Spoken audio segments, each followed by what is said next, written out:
everyone. I'm Rosie Ward, and this is Show Up as a Leader.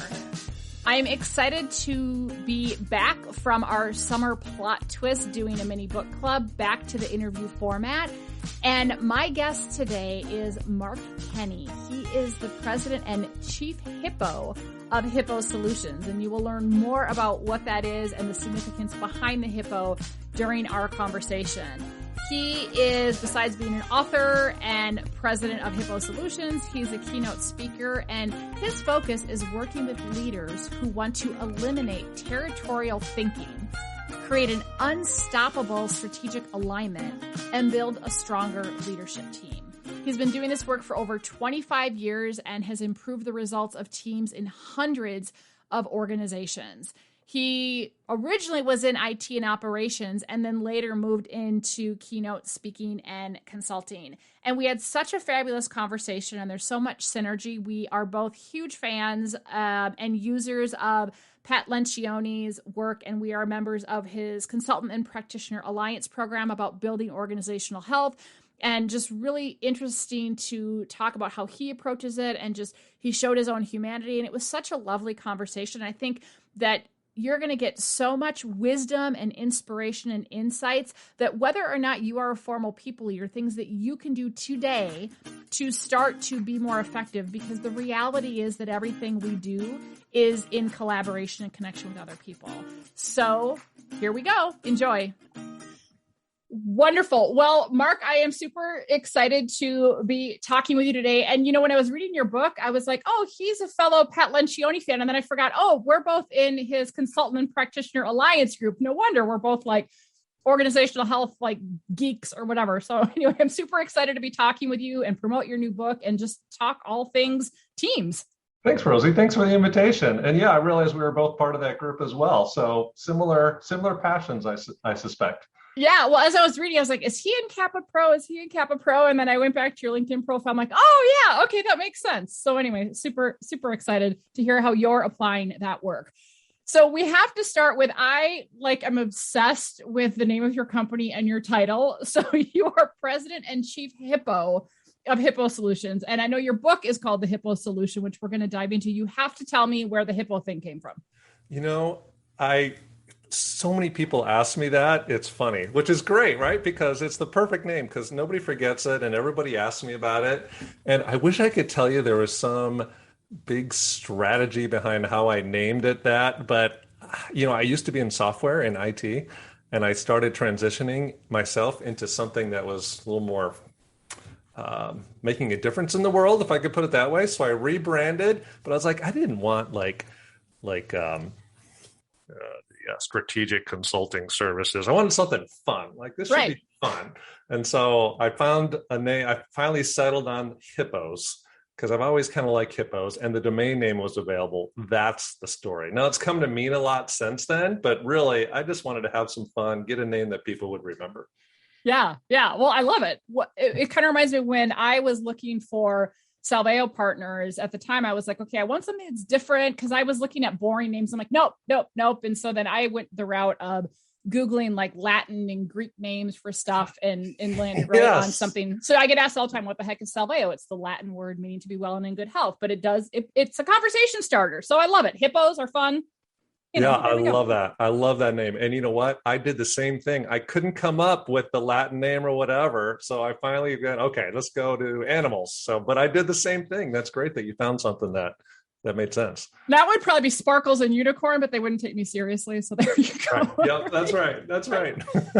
So I have to read this from your book, because I was super curious about the hippo thing and the Hippo Solution. And you say hippos are one of the most territorial, hostile animals on the planet. Their nature is aggressive and unpredictable, not unlike some teams and departments tasked with creating critical, even tectonic shifts within an organization. Hippos require careful, sustained energy to navigate around and are an apt metaphor. And then you say, going further, there is some hippo in all of us. It is a natural tendency to focus on our own goals, our own needs, and our own ambitions. So is there anything more you want to say about that as we start to tee up and talk specifically about your book? Well, I was going to pull out this little hippo. People wouldn't be able to see it, but like we think it's so cute and adorable. And I don't know, like, have you ever been to a zoo and seen hippos in a zoo? Oh, I love hippos. My niece used to be obsessed with hippos, and I didn't realize how mean they were. Right. Well, you go to a zoo and you're like, oh, they're so docile and calm and just floating around. And that's what I thought too. And so I kind of grew to love them as well. But yeah, it turns out they're like one of the most dangerous animals on the planet, or at least not on the planet, but at least in Africa. I think they're like the mammal that kills more people than any other mammal. So it's like, oh my goodness. Yeah. So I was like, I think that really is an apt metaphor, because how often do we have to tiptoe around what's going on in an organization? Not necessarily overt. Like sometimes it's like, this is my territory, stay out of it. But a lot of times that's how we act. Oh, for sure. Even though maybe not necessarily intending that to be. I think that's just the natural reaction. Just like a hippo is naturally territorial, we're naturally that way as well. Oh, absolutely. Absolutely. And it's funny, you were talking about the danger of hippos in Africa. A couple of years ago, two of my sisters went to Botswana and they wanted me to go with them, but I had so much work travel that my husband's like, you cannot be gone like one more time, which I totally get. I'm like, I can't do it. But they were talking about how there was all these warning signs about the hippos and stuff. And I was like, oh my gosh. So, but yeah, then bringing it back to the workplace. Yeah, I think about, and I would love to get your thoughts on this, but I think you're right. I think there is a lot of turf protection. I think there's a lot of territorial behaviors going on. And I think that the more that our world around us, because you talk about the VUCA world and we talk about the VUCA world and the work that we do as well, I feel like the more that our world is uncertain and disruptive around us, the more it almost invites and triggers that territorial behavior, because we're trying to clamp tightly to something that is familiar or something that feels like ours or feels like we have control. And I don't know about you, but I feel like it's gotten worse in the organizations and teams that I work with. And we've had to kind of reset and go back to the basics because they're not even realizing that they're showing up as hippos. Right. That's exactly right. And there's some science behind that. Like we naturally close in when the world around us gets a little more, when we're experiencing stress and tension, or the world around us gets uncertain, like it's a natural reaction to kind of close in and look more inward. Even before the world got crazy. I mean, I remember my very first job. I was in IT, and the company hired a webmaster. I don't know if anybody remembers that back in the 90s, but I remember like my first reaction was like, no, we're supposed to do that. Like what? Like, no, that's our job. And like, where does that come from? Like, that was my first reaction. I still remember that, and having that kind of jealousy of that, which I'm kind of embarrassed about now. But I mean, it just seems to be like, that's what we naturally do. We want to protect what we're doing. We want to protect our team. And it's just gotten worse because everything's uncertain. So somebody once said to me recently, you know what? Everything's going on. I'm just going to keep my head down and do my job. Well, how are we supposed to work together if we have that attitude? Oh, 100%, 100%. So that is a great segue. So the full title of your book for the readers, or for the listeners, go to the show page. There's links and everything, is the Hippo Solution: Eliminate Territorial Thinking and Unleash the Power of Teams. And you start right off the bat of who is this for? And you say this book is for every leader who must navigate their organization to a new destination, a new strategic direction, an important change, a key initiative, a different future. And then you say that reaching that destination is not a solo affair.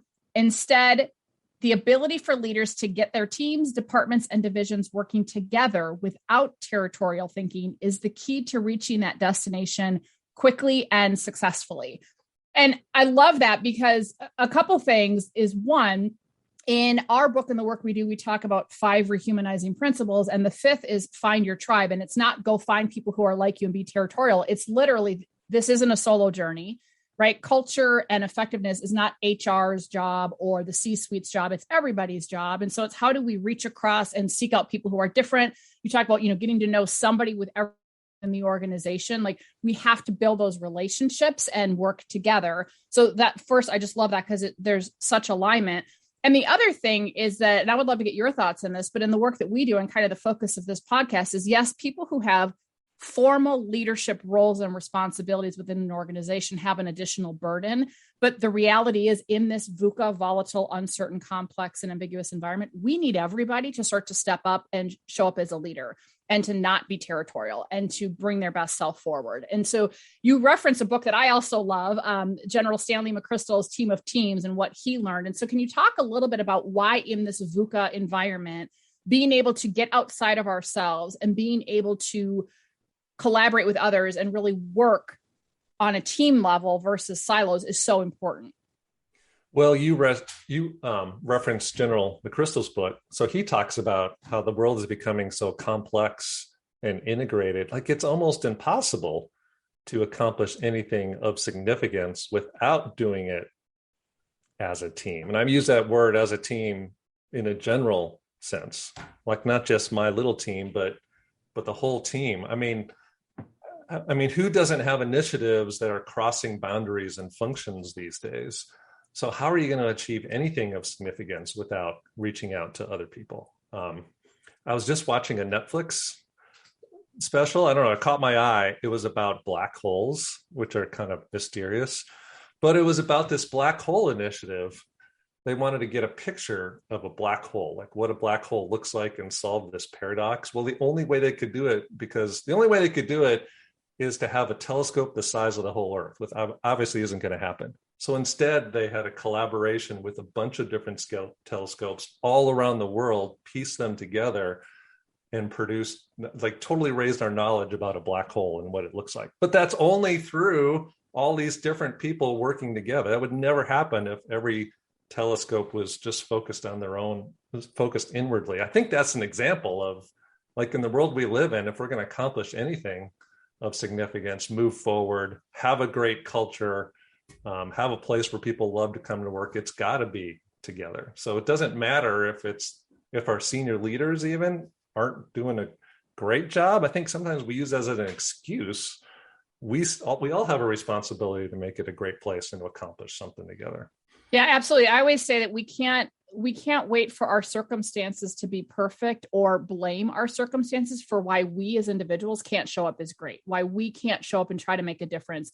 Even if, my senior leaders being a butthead or things aren't clear in the organization doesn't mean that there's not work to be done. But I think so often people like just throw their hands up and become apathetic and say, not my problem, or this is an excuse why I can behave territorially, or I can whatever, fill in the blank. And they use it as an excuse to justify kind of the icky part of our humanity getting the best of us, really.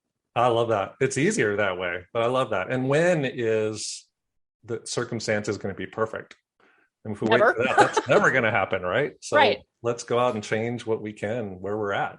Absolutely. Well, and you know what I even love about, I know this book is specifically focused on organizations, but what it got me thinking too is that if this past year and a half now, as this pandemic just continues to linger, has taught us anything, like, you know what, you can't have a response to the pandemic without people working in teams. Or I even think about like those of us that are parents, there's the saying, it takes a village, but oh my God, to get them through school with now you're in, now you're out, now you're hybrid, now you're this, now this parent has a meeting, this parent has to help with school. Like everything has become teamwork and collaboration on a neighborhood level, at a family level. Like nobody is a superhero. We were watching Iron Man for like the 9 millionth time last night. Like nobody is Tony Stark that can go and be like there on an island. We have to have the other Avengers, right? We have to have our colleagues, and we have to have partners that can lift us up and support us, because no one person has it all.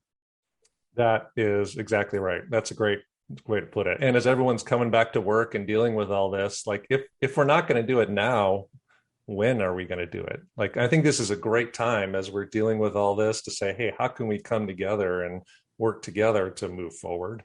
Yeah.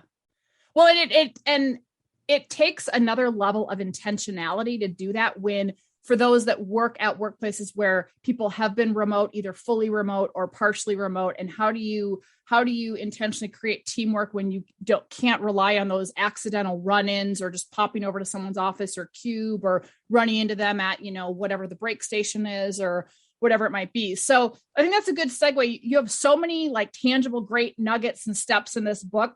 So can you briefly talk about the 5 variables that impact how teams work together, like things to be paying attention to?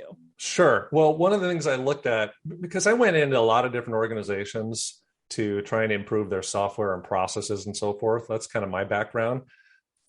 And then I was asking the question, like, why is it so hard to get people in different groups and departments to work together? And I think part of that is because it's not just, hey, let's work together, or hey, let's, just focus on one thing, or hey, let's do training for the next few weeks. It's a continuous effort, and it's multifaceted. Like there's different variables that are at play there. So that's where the idea came from. So the variables are the destination. Like we have to know where we're going. Like everybody has to have a clear picture of exactly where we're going, so we're all navigating to the same place. This department can't be navigating here, and this department is navigating someplace else. And a lot of times we think we're going to the same place, but we're really not. We have different views and perceptions of that. But then the second variable is the individual. I mean, how can we work together if individuals are focused inward, or feeling stress and burnout, or don't have the mental wellness, or even the physical wellness? Like if we as individuals aren't restored back to our peak capacity, especially after this season of change and disruption. I'm not even talking about COVID. I'm talking about the last 5 or 10 years. How can we work together? So we have to have some intentionality about the individual.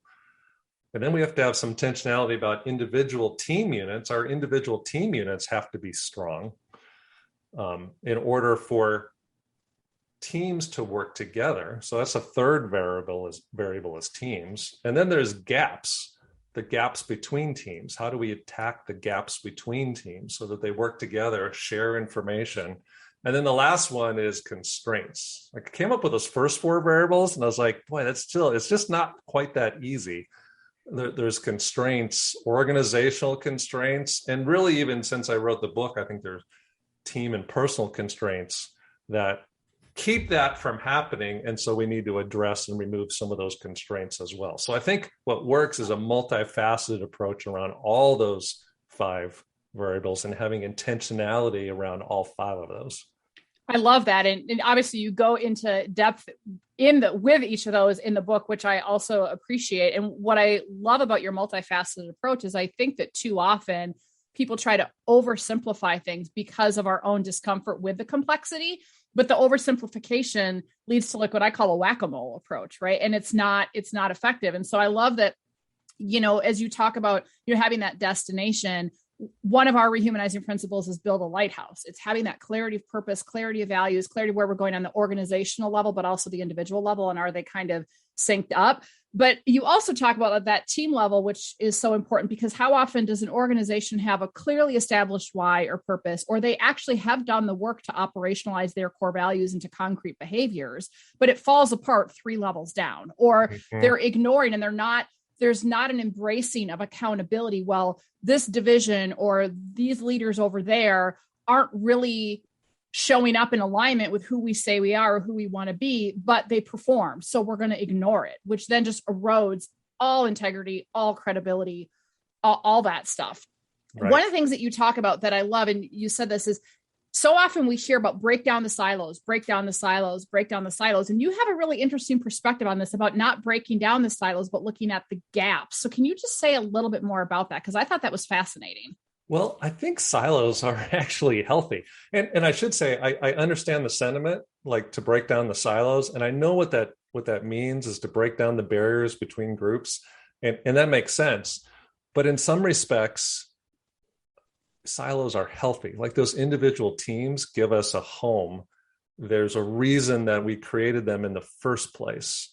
For example, an engineering team, well, we can share knowledge. Like we're talking a similar language.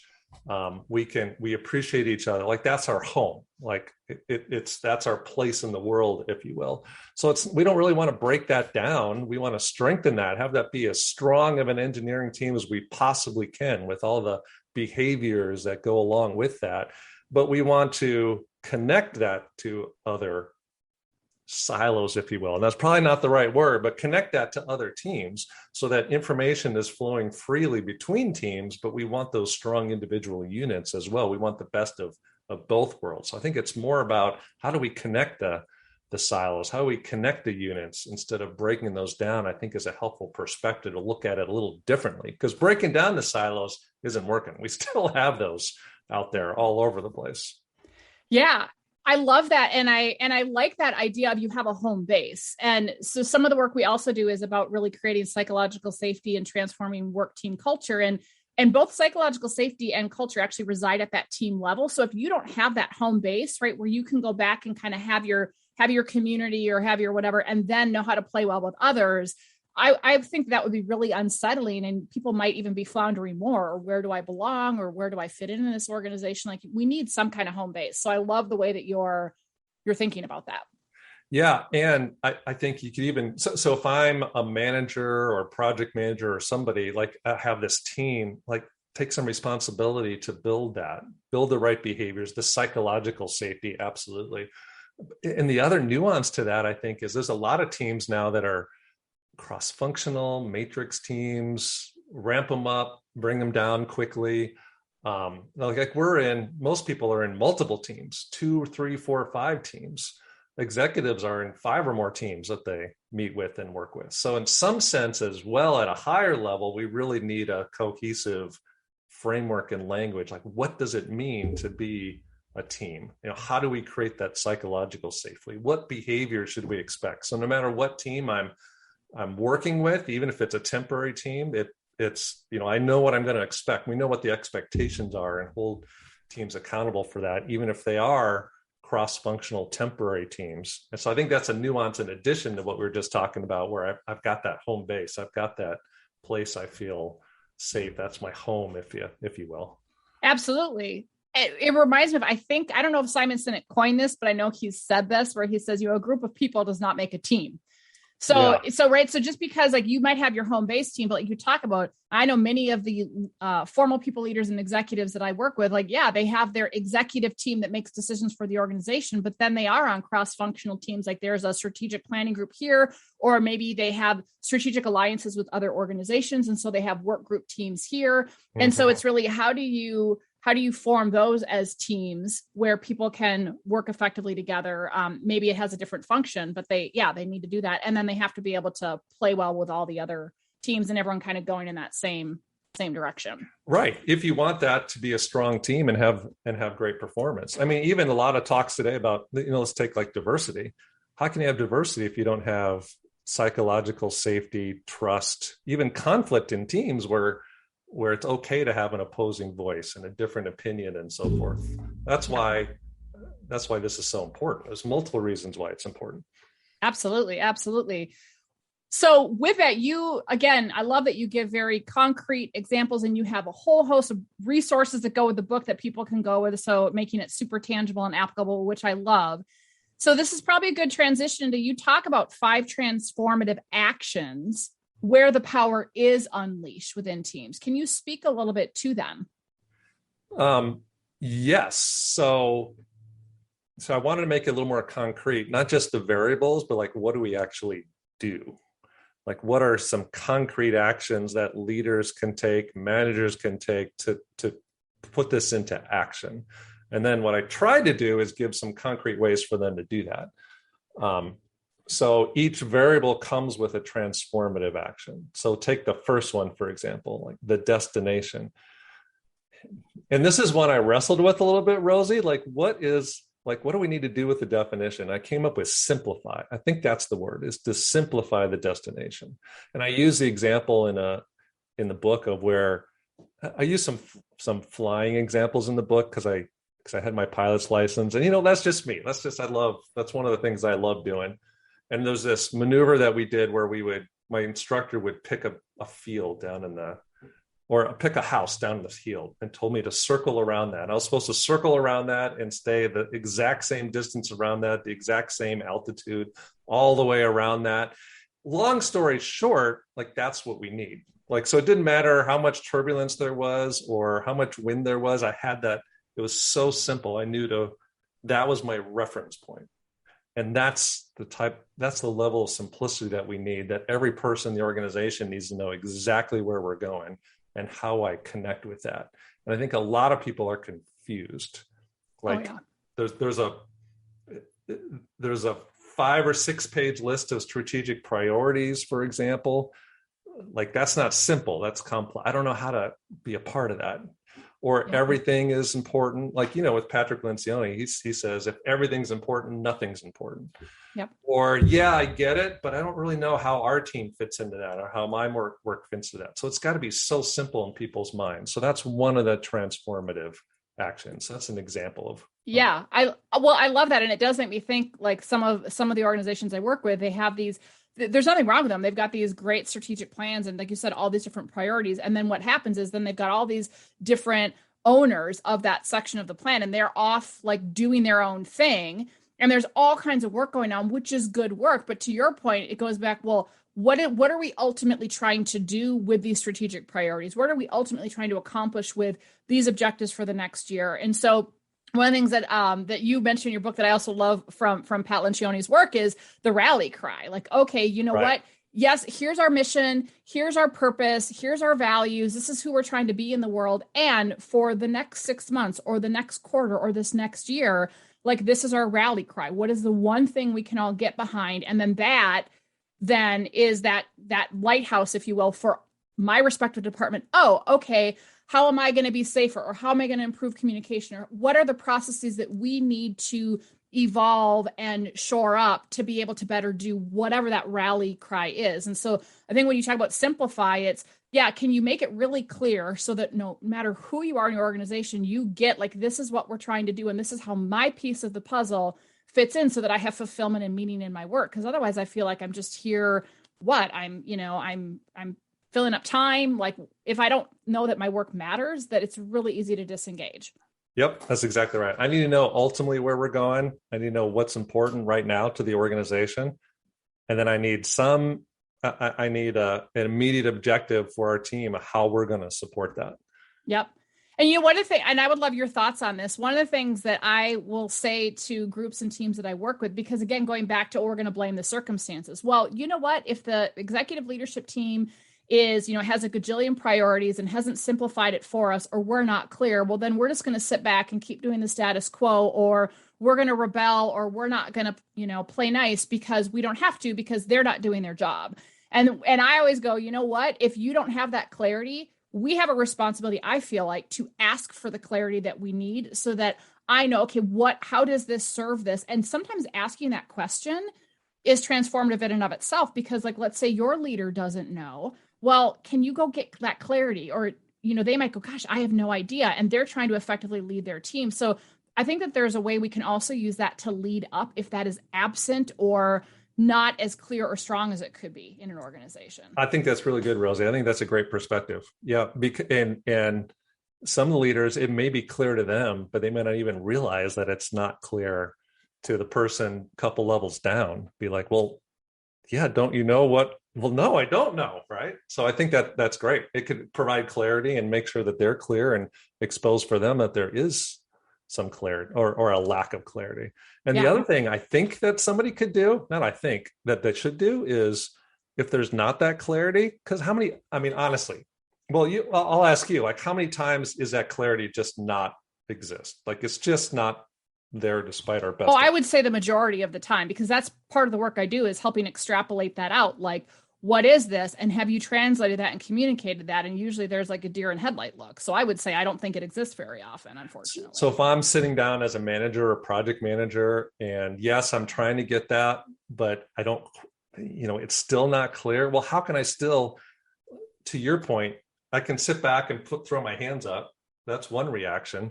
But why not do my best to create clarity for my team best I can? Like, this is what's important right now. This is what our team's objective. Here's where I see the organization going and how we can fit in with the conversations I'm having, at least, and create as much clarity for the team as possible, at least, even if I don't have it 100% as to where the organization's going. Yeah, you could say, like, with the information that I have, or with what I know, or what I've been able to learn, this is how I'm seeing it. So let's go with that, at least. Right. And know that it could evolve.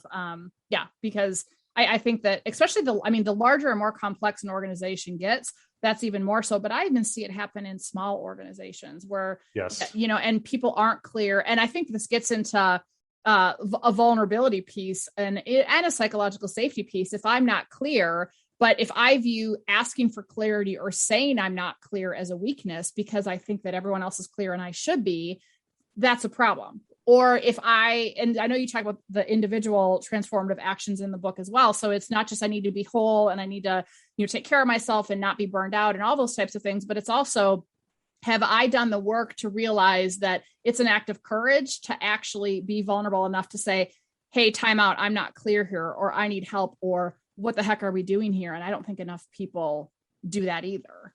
Yeah, I totally agree. I think we could both agree it's easier to throw up my hands and not worry about it. Right. It's easier. Yeah, it's absolutely easier. And I love that, but we need it. I just finished reading another book about courage in the workplace, and just there's so much data, whether it's, you look at whatever the source is. I mean, you cite various studies and Deloitte and other work in your book, and there's so many books out there. But I think if we try to ignore the fact that our world is getting consistently more and more disruptive, consistently more and more complex, it's not going to get less complex or slow down or have less change anytime soon. And so we've got to reconcile that the world is demanding stuff of us. The world is demanding us to show up at a different level than maybe we did 5 or 10 years ago.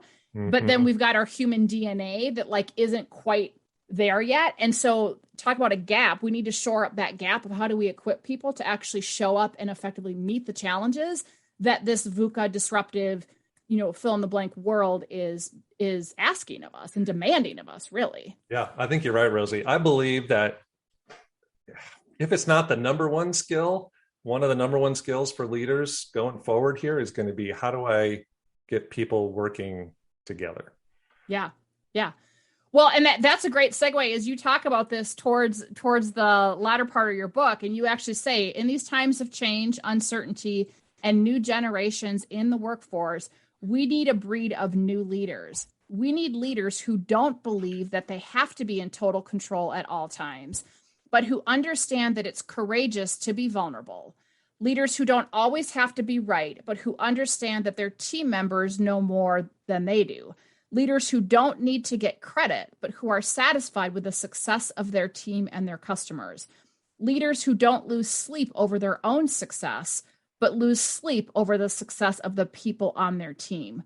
Leaders who recognize that it's no longer about them, but empowering others. You've done your homework, Rosie. Of course I did, but I'm impressed. I was clapping, I have it highlighted, I was clapping and I was like, yes, right? Because that's I feel of all of the consulting work we do, building organizational health and helping with, rally cries and strategic priorities and all the stuff that is similar to what you do, I would say the bigger piece that has shown up in recent years and really even over the past year, because I think the pandemic woke people up to this, is that formal people leaders are not equipped to do this well. They were trained how to do goal setting and, communicate and maybe give difficult feedback, what Bob Anderson and Bill Adams call the outer game of leadership, but they were not developed to deal with the inner game of leadership of building courage skills and being vulnerable and being self-aware and pausing and building emotional intelligence and all of those things. So that side of our work has just exploded because people are realizing, holy moly. And I would say, to go with that from the team-based level, if you have a leader who has a strong inner game, but the team members don't, you're also going to still have all those silos and stuff. So I just love everything about that, because I think it's not just the formal people leaders. When you say we need new leaders, we really need to look at, are we developing people within an organization to be able to do this? Right. Yeah, I totally agree with you, Rosie. And tell me what you think about this. I've been thinking about this a lot lately, is that some of it, I think, is we put so much emphasis on what other people think or how we're going to be perceived or what the result of this might be. Because I know I was like that. I still am, right? Who's not? Right. But man, that just drove me for so long. And once you let go of that and you're okay with the outcome, and you're okay with what's going to happen and not worry about what's going to happen or what the outcome is. Just do what's right and what's best. It's so freeing. And then it frees up everybody else. I don't know. Do you agree with that? Is that? Oh, 100%. And anyone that knows me, I'm a huge Brene Brown fan and was able to train with her in 2019. And so I leverage her work a lot. And one of the things that she says that I wholeheartedly agree with that goes along with what you say is it is in our human nature to care what other people think. Like the only people who don't are like narcissists and sociopaths. I mean, truly, right? But it's when we're defined by it, we lose our capacity to lead. And so like when she uses the metaphor of the arena, she talks about like, why are you paying attention to the cheap seats, or that we spend all kinds of time trying to hustle for our worth or approval of people whose opinions really don't matter, versus like, there's a small amount of people whose opinions actually really matter. And those are the people who will give us feedback and tell us when we're being a butthead and illuminate our blind spots for us and really help us become a better version of ourselves.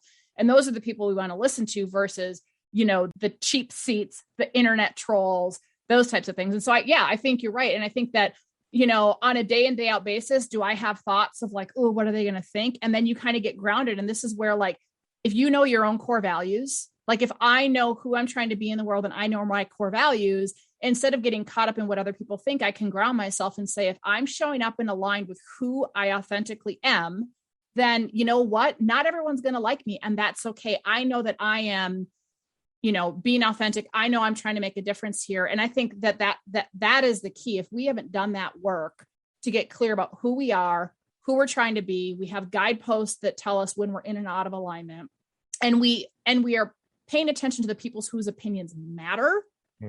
Right. I think that is the huge difference. And I mean, age certainly comes with that, but I know people who are my age or older, and they still are all wrapped up in what people think. I mean, I do this coaching day in, day out, and it's trying to help them rewind that narrative of like, you're making up stories in your head, first of all. And secondly, like, do you really think you're all that plus a bag of chips that everybody's like worried about you? They're running around worried about themselves. Right. And then third, it's who are you trying to gain the approval of? And do they really matter? So I don't know, that's a long-winded, but I absolutely 100% agree with that. Yeah. I think that's a game changer. What you just said. If I can use an example of what hits home for me, like I coach basketball as well. And so like on the sideline, like this is what I think of when you say that.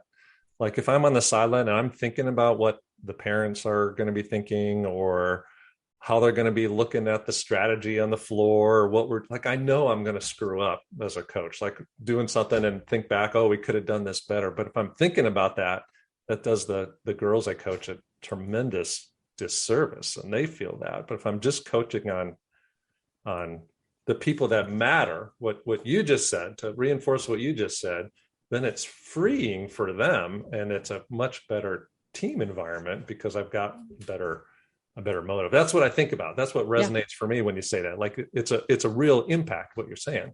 Yeah. It affects the people around you, and it affects your fulfillment in life. 100%. Well, plus the other thing that brings up is like you're being fully present, like with the girls you're coaching or with the team. If you're off somewhere else, first of all, you can't be effective coaching, but you're going to miss nuances. You're going to miss cues. Yeah. Being fully present with people is the best gift we can give them. And we can't do that if our brain is distracted of, but what are they going to think of me? Or what are those people going to think of me? Yep. Because I can be physically there, but not actually present. Oh yeah. Yep. Absolutely. So that is a great segue. So what I love to do in my podcast is kind of shift gears a little bit and ask everyone some questions to kind of normalize the human experience that we all do some of this stuff, and just to convey some insights and wisdom, plus see more of the human side of our guests as well. So question I love to ask everybody. So for you, Mark, is what is a self-limiting story that you tell yourself?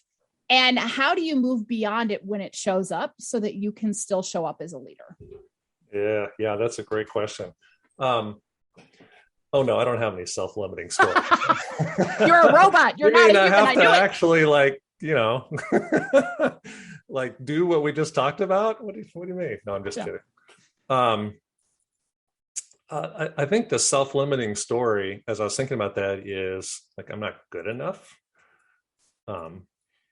I've always had that, or I've often had that in my in my head, like wanting to look good for other people, because in my head it's like I'm not really good enough to do that. In fact, that is what kept me from writing a book for a long time. It's like, well, people aren't going to like it, or who am I to write a book? I haven't done this, or I haven't done that. I'm not like this person. I need to wait a few more years to do that. But then someone was like, well, look at all the things you have done. Like, what are you talking about? I'm like, oh, shoot. Yeah, I'm doing it again. It just keeps popping up. It's like that little voice on my shoulder that says, that keeps telling me that. And I feel like I'm a lot better at not listening to it, but it still pops up. But it was very loud for a long time. And part of that, I think, is because like we all have stories, we all have hardships in our life, right? Like my father passed away when I was a teenager. And so like that stays with you, right? And you want to earn his approval, and you want to earn other people's approval. So I think that certainly plays into that. But writing the book actually was it was one thing to write the book, but it was another thing to go through the process of setting some of those things aside, some of those self-limiting thoughts and belief aside, and saying, you know what? Not everyone's going to like this. That's okay. It may turn out to be like amazing. It may turn out to be a dud, whatever. That's okay. I'm not going to worry about that. I'm just going to pour myself into it and serve and do my best. So that actually was one way for me to get past some of that. Does that make sense? Yeah. Yeah.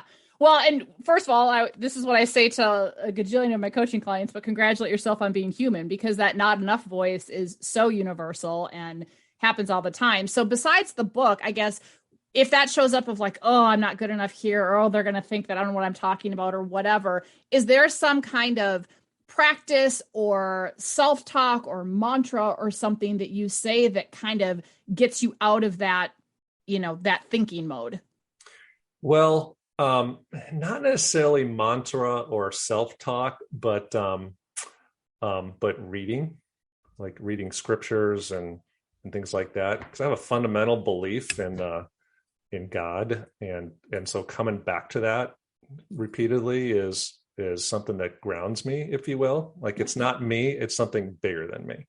Got it. So that, for me, to answer your question, that's what it is. That's what I keep coming back to. Got it. A strong spiritual practice that works for you. That's awesome. So then this is a two-part question then. What is an impactful way that you are showing up as a leader, both at work and in your personal life these days? So at work these days, it's, if I could, it's interesting when you ask that question, Rosie, because that voice still wants to come up, right? Doesn't it? Right. It's like, well, are you really making an impact? Like, what are you actually doing, right? So it's very interesting. It just wants to keep coming up. I think an impactful way I'm showing up is as I'm talking with people or working with teams, like I'm being more authentic, if that makes sense. Yep. Like I would say, even in this really relates to the first question, but like 10 years ago, I'd be like, well, I don't really want to go there because they may not like it, right? So I'm much more open to and confident in just saying what I'm seeing and what I think they need, not so much worrying about what they're going to think about it. Because sometimes it's just obvious and they just need someone to say it, and everyone's thinking it. So I think that's a way to have impact at work, or a way I'm having impact at work is being more authentic in being real with what I'm seeing and what those teams need, and being like, you know what, I'm not sure. There's something not right here. I'm not sure what it is, but I'll help you figure it out. And being okay with not having to be the expert at everything. Being okay if I don't have all the answers. Yeah. Well, and what you're doing is what you just described is you're showing up as the leader you described that we need in our book, right? Like I don't have to have the answers. I can be curious. I can be real. I can set my ego aside. I can be authentic. So that's awesome. And I'm trying to, I don't want to make it sound like, oh yeah, I do that all the time, right? But no, nobody does. Like, exactly. Like we still, but that's what I'm trying to do, right? And if not now, when? Like I don't want to be 70, 80 years old and be like, oh man, I wish I would have shown up more authentically and not worried about all that. I just don't want to do that. And as I get older, it's like that becomes more and more of a motivation. Yep. Awesome. Not that I'm old, but no. I just had a birthday and I'm like, it's a something anniversary of my 29th birthday. We're not going to talk about what exactly anniversary it is, but anyway, one of those next week. Holding steady. My grandma on my mom's side, we called her Mama because everyone's from the South, but Mama died at the ripe age of 93, but she swore she was 39. And I'm like, Mama, you have grandkids that doesn't work anymore. Can you at least be 49 or can you at least be 59? Come on. That's right. So anyway, awesome. Well, so this is a great segue into the last section, which is a quick question section. If you're game for it, just some of them, they start out a little bit more thoughtful and then they get kind of silly and fun just to, why not, right? Go for it. Okay. Fill in the blank. Living authentically is? Not being worried about what other people think. Yes. When the world is presenting an opening, but you don't feel like showing up as a leader, what do you do?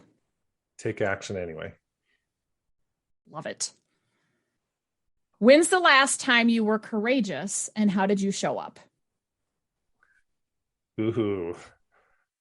When's the last time I was courageous? Hey, I thought these were supposed to be quick hit questions. Are these they started, they are quick, but they'll get a little more.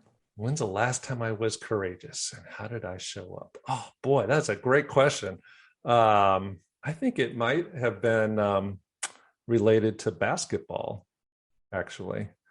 And despite having not a completely losing season, but because it was our first year, but it was actually a winning season and not quitting and not getting discouraged and seeing the rewards from that. Nice. Is that okay? I love that because how often are things not going our way and it's so easy to just give up or get discouraged or get into like a shame spiral versus no, I'm going to keep going. So right. I think that's hugely courageous. I love that. Okay. Here's the transition. Not so hard. What's something people would be surprised to know about you? People would be surprised to know that, they know I'm from Wisconsin. Maybe they don't know I'm from Wisconsin. And I love cheese. Like my kids tease me because I love to put cheese on everything. We just went to Wisconsin a couple weeks ago and we got cheese curds, right? So I'm really trying to be good and cut back on that, but they tease fresh ones that squeak. Yeah. Well, I guess they weren't added dairy, so I don't know if they're fresh, but yeah, the ones that squeak a little bit, those are amazing. I have to tell you, so speaking of cheese curds, so I'm from Minnesota and I was like, I'll forgive you that you're a Packers fan, but that's fine. No, but I like the only time I ever had cheese curds was like some fried crap at a state fair and I hated it. I was like, ugh. And this was many years ago. I was traveling with another consultant for a client and we went by a creamery in Wisconsin and he was like, have you ever had cheese curds? I'm like, I hate cheese curds. He goes, no, you haven't had like fresh cheese curds. And I know he was messing with me because he knew that they would squeak, but I didn't. So I put it in my mouth and I'm like, is it supposed to squeak? I feel like I'm chewing a dog toy. Right. Like, what is happening? Right. Because that's how you know they're fresh. They squeak. Right. I'm like, anyway. Okay. All right. So the next one is one of my favorite like icebreakers. So you can use this at your next team gathering or whatever. I call it the 4 C's. So if money and reality were no object, what car would you want to have and drive? What country would you want to visit? What cuisine would you want to eat? And it does not have to be related to the country at all. And what celebrity, living or dead, would you want to eat that cuisine with? So I'm a pretty simple dude. So car, like, I just love a good solid like SUV. So probably like one of those solid Jeeps would be a car. Like real fancy car, I'm not a big fan of fancy stuff. So So something like that, or a Land Rover, or something like that. Country, I would love to visit Scandinavia. I've been to, I went to Europe once, but I'd love to be like Norway, Denmark, Sweden. So that would be the country, because I have some ancestry there, and it's beautiful and cold and too far north. But that's another thing. Yeah. Cuisine, can I say cheese? Something with cheese again? I was going to say it's got to have cheese. Come on. It's so funny because cuisine. There's all these different cuisines, which are good, but man, just give me a good burger with a bunch of cheese on it, and I am happy as anything. All right. So who are you going to eat the burger with cheese with? Who am I going to eat the burger with cheese with? I would say either Billy Graham or a leader from the past, like Dwight Eisenhower or Theodore Roosevelt or boy, now I forgot his name. Who's the other Roosevelt? Franklin Roosevelt. Like somebody that was like went through a hard time. Like what was it like? How did they lead through that? That would be very, very interesting. Nice. All right. Your favorite go-to movie? My favorite go-to movie has to be either Lord of the Rings or Band of Brothers. Nice. We've watched many of the trilogy of Lord of the Rings in our house for sure. Your go-to song is? I don't know if I have a go-to song. It depends on my mood for the day. Sometimes I love classical music, sometimes country, sometimes other stuff. I don't have a go-to song. Got it. Depends on your mood. It's all good. It does. So what is your signature dance move? Oh boy, I don't have very many, so that can't be too hard. Oh boy, you know what? I'm not a very good dancer, but I do love swing dancing. I can't say I'm very good at it. I'm not even sure exactly what the signature move would be, but like some of the stuff at weddings now, like what are some of the songs at weddings that the Macarena, that's it. How about that? Can we do that? Oh my God. Wow. 1990s are coming back. We're going to do Macarena. Well, right. Oh, I love it. Okay. In another life, your job or career would be? A pilot. I can tell that from your book. I almost did that as a career, and I don't regret not doing that, but sometimes I look up and I wish I was doing that. Nice. I say something lightly because it doesn't have to be a thing, but what's something you can't live without? My faith and my family. Nice. Those two things. That's okay. That's all right. Something in your and the Green Bay Packers. Oh no. They can't see, but I put some Green Bay He just put some crazy shades on that have Packer logos on them. I didn't know you were a Vikings fan, but I just happen to have these. Well, I'm not really a Vikings fan. I live in Minnesota, but come on. Like I'm a fair weather fan. They suck most of the time, so whatever, it's fine. Okay. Something in your ordinary daily life that makes your heart happy. Yeah. People can't see me, but I look to the right outside the window is our driveway. I'm going out there after dinner and playing basketball with my daughter. Nice. That's fantastic. And last but not least, what are you grateful for right now? I am grateful for, through all we've been through the last couple of years. So I have 4 kids, 3 boys and a girl, and my kids are going out there and they're kind of finding their place. And I'm grateful that they're doing that. Like they're doing it, right? They're figuring it out. Some of them took longer than others, and one's figuring out taking a little longer to figure out than the others, but I'm grateful that they're going forward and not backward despite the last 18 months. I would say as a parent, man, that's almost the best you can hope for, right? So that's awesome. That's fantastic. So I want to wrap up with literally the closing from your book and then see if you have any final thoughts, because I just think this is so very awesome and such a very telling thing. So you say, if you do the same things that you are doing now, the future will look like today. You'll reach the same destinations in the same way if you reach them at all. But if you take different steps, different actions, if you look at organizational teamwork multidimensionally, you will get to the correct destination faster, easier, and together.